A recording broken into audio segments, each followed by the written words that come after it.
एक बार फिर से बहुत बहुत स्वागत है अपने इस यूट्यूब परिवार एजीएस क्रांति फिजिक्स वेदा क्लासेस में। साथियों, आज की इस वीडियो में हम इम्पोर्टेंट टॉपिक की बात करने वाले हैं जो आपकी एग्जामिनेशन में काफ़ी भर भर के क्वेश्चन आते हैं। आप लोगों ने काफ़ी पिछली वीडियो में मेरा साथ और सपोर्ट किया, इसके लिए मैं नेक्स्ट वीडियो आपके सामने ला रहा हूँ। आज का हम इस वीडियो में जितने भी आपको टॉपिक दिख रहे हैं सब आपको बताएंगे और सब इम्पॉर्टेंट टॉपिक्स हैं। ऐसे टॉपिक हैं जो पिछले पेपरों में पूछे गए हैं। तो साथियों, आई होप आप लास्ट तक रुकेंगे और हमारी वीडियो को वॉच करेंगे। अगर अच्छा लगता है तो वीडियो को ज़रूर कमेंट करेंगे वीडियो में कि हाँ कैसा लगा। तो चलिए साथियों, हम एक एक को समझते हैं। सबसे पहले आपको समझना है यहाँ पे लैरेंज बल क्या होता है। वेरी वेरी इंपॉर्टेंट 2024 के बच्चों के लिए है, क्लास 12th के लिए भौतिक विज्ञान का ये मैं आपके साथ शेयर करने वाला। ठीक है साथियों, जितना हो सके आप अपने दोस्तों में और ग्रुप में शेयर करिए, जिससे उन बच्चों का भी भला हो सके जो इस बार क्लास 12th में बैठने वाले हैं बोर्ड एग्ज़ाम के लिए। क्लास 12th के जो बच्चे हैं उन्हीं के लिए खासकर वीडियो है। तो लैरेंज बल क्या होता है, सबसे पहले समझिए। चुंबकीय क्षेत्र में गतिमान आवेश पर लगने वाले बल को हम लोग क्या कहते हैं, लैरेंज बल। चुंबकीय क्षेत्र में जब कोई इलेक्ट्रॉन क्या करता है, गति करता है, तो उसे हम लोग क्या कहते हैं, लैरेंज बल कहते हैं। और लैरेंज बल F होता है QVB। देखिए, जब कोई इलेक्ट्रॉन रुका हुआ होता है तो उसे हम बोलते हैं आवेश। अगर इलेक्ट्रॉन यही गति करने लगेगा तो उसी इलेक्ट्रॉन का नाम धारा हो जाता है साथियों। ठीक है, तो देखिए आप इसको वेरी वेरी इंपॉर्टेंट है, आपको लिख लेना है चाहे जैसे करके। आप इसका स्क्रीनशॉट ले लेंगे। ठीक है, तो चलिए आपको याद रखना है। जैसे मान लीजिए आपके पास ये एक मैं मान ले रहा हूँ कि चुंबकीय क्षेत्र है। अगर इसी चुंबकीय क्षेत्र में अपने पास इलेक्ट्रॉन क्या करे, गतिमान हो जाए, भागने लगे, दौड़ने लगे, तो इसी को हम लोग क्या बोलते हैं, लैरेंज बल बोलते हैं। इलेक्ट्रॉन का गतिमान होना ही क्या कहलाएगा, लैरेंज बल। और लैरेंज बल के लिए आपके पास फार्मूला होता है F QVB, जहाँ Q क्या होगा, आपके पास आवेश होगा, V क्या होगा, इलेक्ट्रॉन का वेग होगा, B क्या होगा, चुंबकीय क्षेत्र होगा। ठीक है, इसको आप याद कर लेंगे, ठीक, चाहे जैसे करके। ठीक है, QVB sin थीटा है। चलिए अब क्या करते हैं, दूसरे क्वेश्चन को देखते हैं जो आपके पास स्क्रीन पे दिख रहा होगा। एम्पियर का परिपथी नियम क्या है। एम्पियर का परिपथी नियम क्या है, समझिए ध्यान से, और वेरी वेरी इंपॉर्टेंट है एग्जाम के लिए। काफ़ी बार पूछा है, इस बार भी पूछने का चांस ज़्यादा है। तो आप क्या करेंगे, किसी बंद वक्र के परितः मान लिया आपके पास क्या है, एक बंद वक्र है। बंद वक्र का मतलब जिसको हम लोग क्लोज बोलेंगे, वो खुला नहीं होगा, बंद होगा। किसी बंद वक्र के परितः चुंबकीय क्षेत्र की तीव्रता का रेखीय समाकलन, लीनियर इंटीग्रल्स, उस बंद वक्र द्वारा घिरे क्षेत्रफल में से गुजरने वाली कुल वैद्युत धारा का μ0 गुना होता है। मीन्स अगर आपके पास एम्पियर का परिपथी नियम जानना है तो आपके पास एक क्या होगा, बंद लूप होगा। उस लूप के अंदर जो बंद लूप होगा उसके अंदर जो होगा धारा जो होगी चुंबकीय क्षेत्र के अंदर, वो एक प्रकार से μ0 गुना होगा किसके, धारा के। जो आपके पास धारा होगा, रेखीय समाकलन का मतलब पूरा आप क्या कर रहे हैं, उसको जोड़ रहे हैं।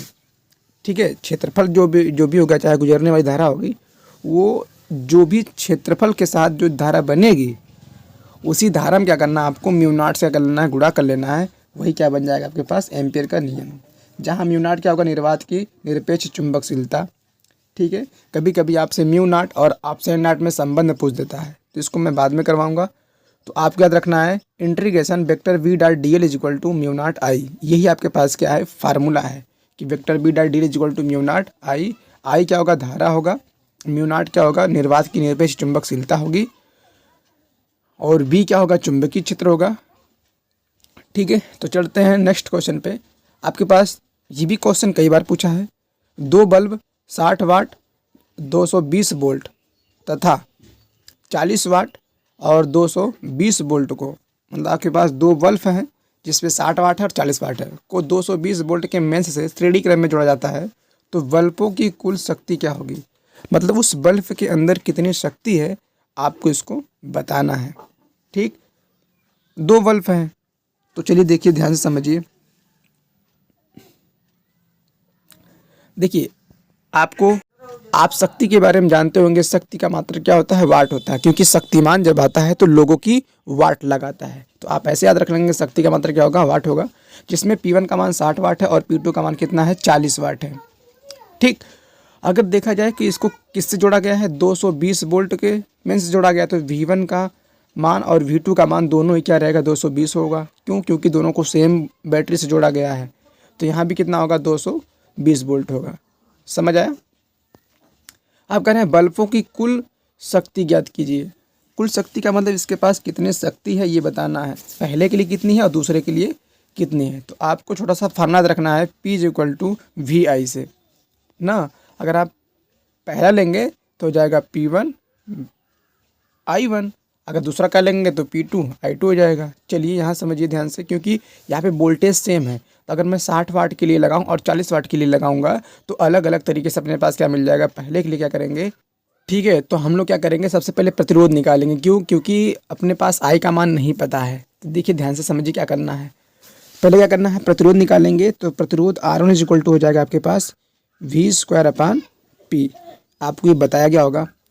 अब हम यहाँ क्या कर लेंगे, P1 V1 कर लेंगे, क्योंकि पहले के लिए लगा रहे हैं तो P1 V1 कर लेंगे। तो हो जाएगा R1 का मान कितना हो जाएगा, V1 का मान कितना है 220, तो 220 गुणे 220 कर दें, चाहे उसका होल स्क्वायर लिख दें। P1 का मान कितना है 60, तो ध्यान से समझिए ज़रा, इसको लिख देंगे 220 रहेगा यहाँ पे 60। 0 पहले क्या कर देंगे, काट देंगे। अगर 2 से काटा जाए, 2 से काटेंगे 2 तिहाई 6 होगा। इसके बाद अभी कटेगा ही नहीं तो क्या कर लेंगे, गुणा कर लेंगे। तो R1 का मान अपने पास आ जाएगा, ये 11 गुणे क्या कर लेंगे 22, तो हो जाएगा 807 ओम, पूरा डिवाइड करने के बाद। ठीक है साथियों, तो इसी प्रकार से हम लोग क्या करेंगे, R2 की वैल्यू को फाइंड आउट करेंगे। तो प्रतिरोध अपने पास जो R2 होगा हो जाएगा R2 V2/P2। ठीक है, इसकी वैल्यू को हम लोग क्या करेंगे, यहाँ पे रखेंगे। ठीक है, चलिए आइए पुट करिए वैल्यू को। R2 हो जाएगा आपके पास V2 का स्क्वायर। तो V2 देखिए कितना है, 220 है, 2 बार लिख देंगे 220 बटे P2 का मान कितना है 40। तो देखिए हम लोग क्या करेंगे, इसको काटेंगे, 0 काट देंगे। अब 2 से काटेंगे 11 आएगा, 2 से काटेंगे यहाँ जाएगा, 2 से इसको भी काट दीजिए। तो 11 जाए कितना होगा 121, मतलब 121, और 0 लगा देंगे। तो R2 की वैल्यू आ गई आपके पास कितना, 1210 ओम। तो जैसे अपने पास R2 की वैल्यू आ जाएगी, हम लोग क्या करेंगे, पूरे R1 और R2 दोनों क्या कर लेंगे, ऐड कर लेंगे, मीन्स जोड़ लेंगे। तो R बराबर अपने पास क्या हो जाएगा, R1 + R2। R1 का मान अपने पास कितना है 807 ओम, प्लस R2 का मान 1210 है। तो दोनों को जब हम लोग जोड़ लेंगे तो अपने पास कितना हो जाएगा, टोटली आ जाएगा, 0 में जोड़ेंगे 7, तो आ जाएगा 7 और 1 2, 1 आ जाएगा, 8 2 10, मतलब 2017 हो जाएगा। ठीक, अभी देखिए आगे क्या बोला है क्वेश्चन में। ठीक है, अगर आपको हमारी वीडियो अच्छी लग रही हो तो लाइक जरूर करिएगा और दोस्तों में जरूर शेयर करिएगा। ठीक है, तो V कितना 220 वोल्ट और I का मान निकालना है। हम लोग जानते हैं फार्मूला कि I होता है V/R, ओम के नियम से। तो अब अपने पास क्या कर लेंगे, V का मान कितना 220 वोल्ट और R का मान टोटल कितना है 2017, लिख देंगे 2017। अब दोनों क्या करेंगे, आप डिवाइड करेंगे। जब आप इसको डिवाइड करेंगे तो ओवरऑल अपने पास क्या आ जाएगा, I का मान। तो I का मान आ जाएगा 220/2017 को जब आप काटेंगे, डिवाइड करेंगे तो अपने पास देखेंगे कुल शक्ति पूछा है, क्योंकि इसलिए हम लोग क्या निकाल रहे हैं, I निकाल रहे हैं। तो जब आप इसको डिवाइड करेंगे तो कुल शक्ति के लिए फार्मूला कितना होगा, हम लोग जानते थे फार्मूला P I और V था। तो I का मान अपने पास रख देंगे और V की वैल्यू को पुट कर देंगे, आपका रिजल्ट आ जाएगा। तो 220, यहाँ I का मान कितना है 220/2017। अब देखिए अगर इसको काटा जाए, जैसे ही आप काट देंगे आपके पास एक ओवरऑल रिजल्ट बनेगा 23.996। ठीक, यही आपके पास क्या हो जाएगा, कुल शक्ति हो जाएगी। ठीक है, इतना वाट, ये कम से कम लगभग 24 हो जाएगा, क्योंकि 9 के बाद 10 होता है। ठीक है, देखिए इलेक्ट्रॉन वोल्ट क्या होता है, ये काफ़ी इंपॉर्टेंट क्वेश्चन है, आपके एग्ज़ाम में आता है इलेक्ट्रॉन वोल्ट के बारे में लिखने के लिए। तो एक इलेक्ट्रॉन वोल्ट वह ऊर्जा है, इसको ईवी से दिखाते हैं। एक इलेक्ट्रॉन वोल्ट वह ऊर्जा है जो कि एक इलेक्ट्रॉन या जिसको बोलते हैं Q=E या 1.6 × 10⁻⁹ कूलम एक वोल्ट विभवांतर पर त्वरित होने पर प्राप्त करता है, उसे क्या बोलते हैं? एक इलेक्ट्रॉन वोल्ट कहते हैं। मतलब अगर एक इलेक्ट्रॉन वोल्ट डिफाइन करना हो तो एक इलेक्ट्रॉन वोल्ट वह ऊर्जा होती है जो कि एक इलेक्ट्रॉन को 1 वोल्ट विभवांतर पर त्वरित होने पर प्राप्त करना है, क्या कहलाएगा? एक इलेक्ट्रॉन वोल्ट कहलाता है। और इसकी वैल्यू, एक इलेक्ट्रॉन वोल्ट की वैल्यू जो होगी, 1 इलेक्ट्रॉन वोल्ट की वैल्यू कितनी होगी? 1.6 × 10⁻⁹ कूलम। अब देखिए नति कोण क्या होता है, ठीक है। यूट्यूब स्टडी क्या करेंगे आप यहीं से आसानी से कर सकते हैं। आप हमारे चैनल पे जुड़ के यूट्यूब स्टडी से ही क्या करना है आपको, बहुत बेहतरीन तरीके से आप कर सकते हैं। तो नति कोण वह कोण होता है जो चुंबकीय में पृथ्वी के चुंबकीय क्षेत्र BE की दिशा तथा क्षैतिज दिशा के बीच बनता है, नति कोण कहलाता है। मतलब नति कोण वह कोण होगा जो चुंबकीय क्षेत्र में पृथ्वी की चुंबकीय क्षेत्र BE की दिशा और क्षैतिज दिशा के बीच में जो कोण बनता है उसे हम लोग क्या बोलते हैं? नति कोण बोलते हैं, ठीक है। इसको हम लोग क्या करते हैं, BE का मतलब होगा आपके पास चुंबकीय क्षेत्र है, ठीक है। इसके बाद नेक्स्ट अपने पास क्या है? स्वप्रेरण, इंडक्टेंस जिसको बोलते हैं इंग्लिश में। स्वप्रेरण भी काफ़ी बार पूछा हुआ क्वेश्चन है, ठीक है। यूट्यूब पे आप आसानी से पढ़ सकते हैं मेरे ही चैनल पे। किसी कुंडली से संबद्ध चुंबकीय फ्लक्स के मान में परिवर्तन होने, ठीक है, यहाँ 2 बार मान लिख दिए हैं। तो किसी कुंडली से संबद्ध चुंबकीय फ्लक्स के मान में परिवर्तन होने पर उसकी कुंडली में प्रेरित विद्युत वाहक बल तथा प्रेरित धारा उत्पन्न होने की घटना को स्वप्रेरण कहते हैं। मतलब किसी कुंडली के अंदर स्वयं धारा क्या हो जाए, उत्पन्न हो जाए किसी दूसरे कुंडली में, उसे क्या बोलते हैं? स्वप्रेरण। आपके एग्जाम में आता है स्वप्रेरण गुणांक भी आता है। तो स्वप्रेरण को दिखाते हैं कि CL से L = होता है μ0 पाई यानी स्क्वायर R/2, ठीक है। ये काफ़ी बार पूछा हुआ क्वेश्चन है और आप इसको क्या कर लेंगे, याद कर लेंगे। स्वप्रेरण क्या होता है, ठीक है। ये आपके पास फार्मूला है μ0 पाई यानी स्क्वायर R/2, ठीक। अब आगे चलते हैं। इसमें ज़्यादा कोई खास नहीं कि आपको याद करना पड़े कि ये क्या है, इस पर न्यूमेरिकल नहीं बनता है, 1 नंबर का आता है। देखिए ये बहुत ही इम्पोर्टेंट क्वेश्चन है। 10 पिकोफैरड का एक संधारित्र 50 वोल्ट बैटरी से जुड़ा है, ठीक है। क्या करेंगे, संधारित्र में कितनी स्थित ऊर्जा, विद्युत स्थित ऊर्जा संचित है? तो हाफ CV² होता है इसके लिए फार्मूला। तो सबसे पहले आप क्या समझिए, आपके पास पिकोफैरड दिया है, मतलब C की वैल्यू दे रखा है। संधारित्र का जो कैपेसिटर होता है जिसको हम लोग बोलते हैं कैपेसिटर, उसमें C की वैल्यू दे रखा है। C की वैल्यू क्या दे रखा है अपने पास, 10 पिकोफैरड, ठीक है। और आपको याद रखना है, ये देखिए क्या है, वोल्ट है, तो बैटरी मतलब V की वैल्यू क्या दे रखे हैं, 50 वोल्ट। अब आपको याद रखना है 1 पिकोफैरड बराबर कितना होता है, कर सकते हैं। अगर नहीं करेंगे फिर भी रिजल्ट आपका सेम बनेगा, बस पावर में हो जाएगा, ठीक है। तो चलिए समझते हैं। तो अपने पास क्या करना है, देखिए ऊर्जा का जो फार्मूला होता है उसको याद कर लेंगे आप, या पिछले यहाँ लिख देते हैं पिकोफैरड के बारे में, क्योंकि एग्ज़ाम में कई बार पूछ देता है ना। 10⁻⁻12 होता है 1 पिकोफैरड बराबर, ठीक। तो आपके पास 10 पहले से था। 1 पिकोफैरड का मान कितना होता है, 10⁻12। तो अपने पास C का मान आ जाएगा 10⁻12, ठीक है।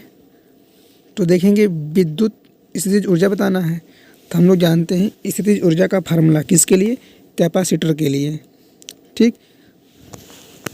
क्या होता है, ये होता है half CV²।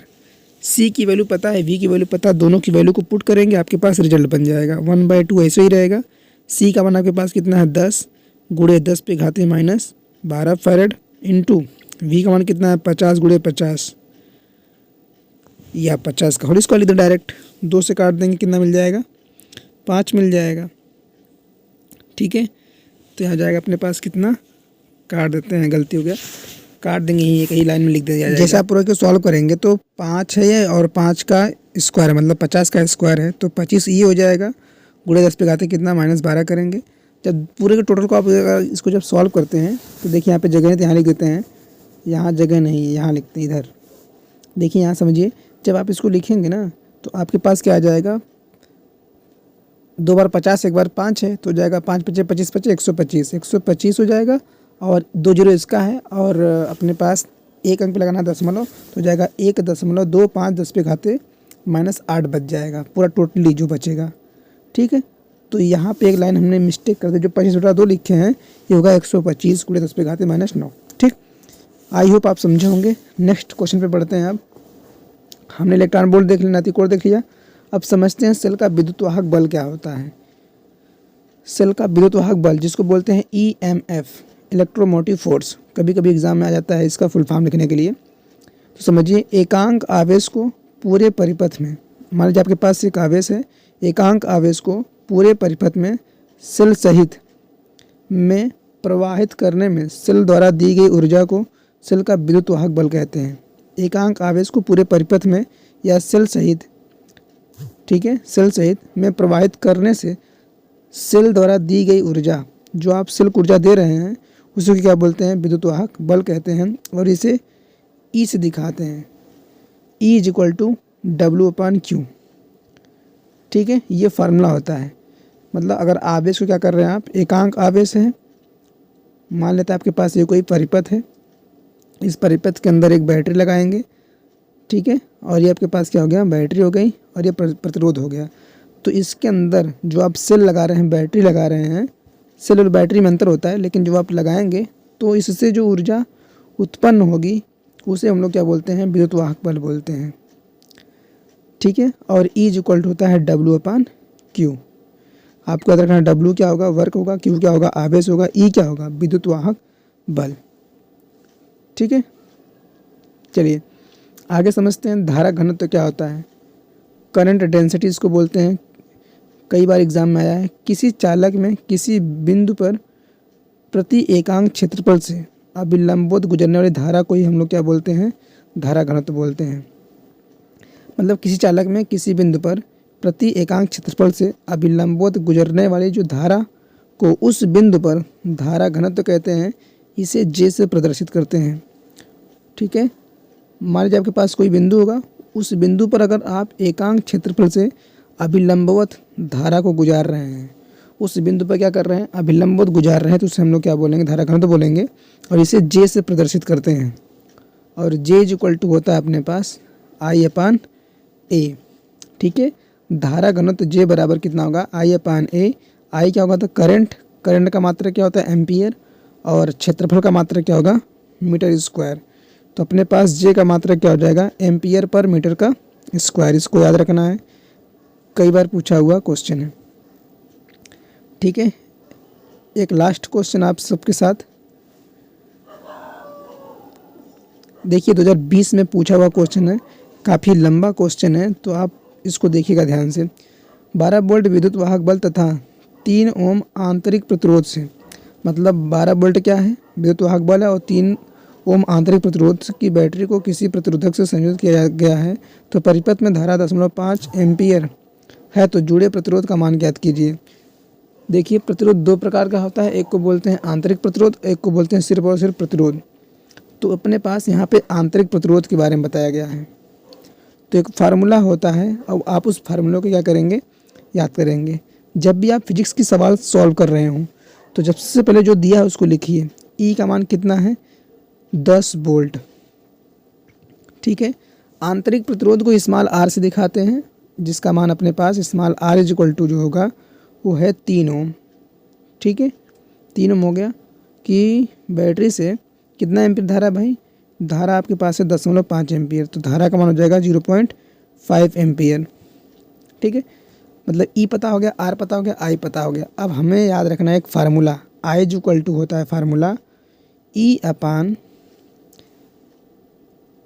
Plus small r। ये क्या है, आंतरिक प्रतिरोध के लिए फार्मूला है। ठीक है, I का मान अपने पास कितना है, 0.5 एम्पियर, सिर्फ 0.5 लिखेंगे। E का मान कितना है, 12 वोल्ट। ठीक है, कैपिटल R का मान नहीं पता है, छोड़ दीजिए। प्लस स्मॉल आर का मान के पता है कितना 3। अब हम लोग क्या करेंगे, पक्षांतर करेंगे, मतलब तिरछा गुणा। ठीक है, जैसे आप तिरछा गुणा करेंगे तो देखिए 3 × 5 = 15, तो हो जाएगा अपने पास 10.5 का गुणा करेंगे आर में, फिर 3 का गुणा करेंगे किसमें 5 में, तो हो जाएगा 3 × 5 = 15 मतलब 1.5 बराबर क्या हो जाएगा 12। ठीक है, अब क्या करना है, आपको आर का मान चाहिए तो इसको पहले उधर भेज देंगे, ट्रांसफ़र कर देंगे 10.5, आर बराबर हो जाएगा 12 माइनस, जब पक्षांतर करेंगे तो हो जाएगा 1.5। अब आप जब इसको घटाएंगे तो दशमलव आर बराबर क्या हो जाएगा 10.5। ठीक है, क्योंकि जब आप इसको घटाएंगे तो दशमलव क्या हो जाएगा 5 हो जाएगा, तो आर का मान क्या हो जाएगा 10.5/10.5, तो दशमलव काट दीजिए आप। ठीक है, अब 5 से काटेंगे, 5 दूनी 10 होगा, 5 × 5 मतलब आर का मान क्या हो जाएगा 21 हो जाएगा, तो आर बराबर क्या हो जाएगा 21। ठीक है, 21 ओम। तो कैसा लगा आज का वीडियो कमेंट सेक्शन में बताना ना भूलें। मिलते हैं नेक्स्ट वीडियो में नए टॉपिक के साथ, तब तक के लिए साथियों अपना ख्याल रखिएगा। जय हिंद।